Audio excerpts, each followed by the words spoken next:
Nagkaharap sa Regional Internal Affairs Service, Region 4A, ang pamilya Camilon at si Police Major Alan De Castro.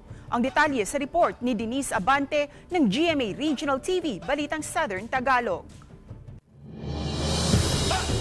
Nagsagawa ng pre-hearing conference kahapon sa pagitan ng pamilya Camilon at si Police Major Alan De Castro, ang pangunahing suspect at itinuturong karelasyon umano ng nawawalang guro at beauty pageant contestant na si Catherine Camilon.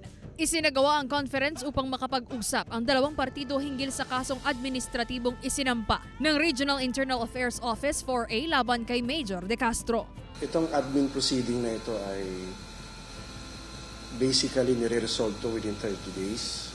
So, substantial evidence lang ang hinahanap dito. It is classified as grave offense dun sa aming admin procedure. Umaasa ang CIDG-4A na mahahanap na rin nila ang driver bodyguard nitong si Jeffrey Magpantay na itinuturo ng mga saksing nagmamando sa paglilipat ng dugoang katawan ni Catherine Camilon mula sa sasakyan nito patungo sa pulang SUV. Hinihintay pa rin kasi nila ang opisyal na dokumento mula sa Camp Crame na naglalaman ng resulta ng isinagawang DNA profile matching ng ina ni Catherine at ang mga nakitang hibla ng buhok at blood samples sa natagpuang pulang SUV. 2 weeks minimum yung itatagal na examination, but considering very technical, lalong-lalo na dun sa sampling sa blood samples, we're still awaiting for the official document. Matatandaang na-relieve sa pwesto si De Castro noong October 23, 2023. Nitong November 30 naman nang isampa ng CIDG-4A ang criminal case laban kay De Castro at sa 3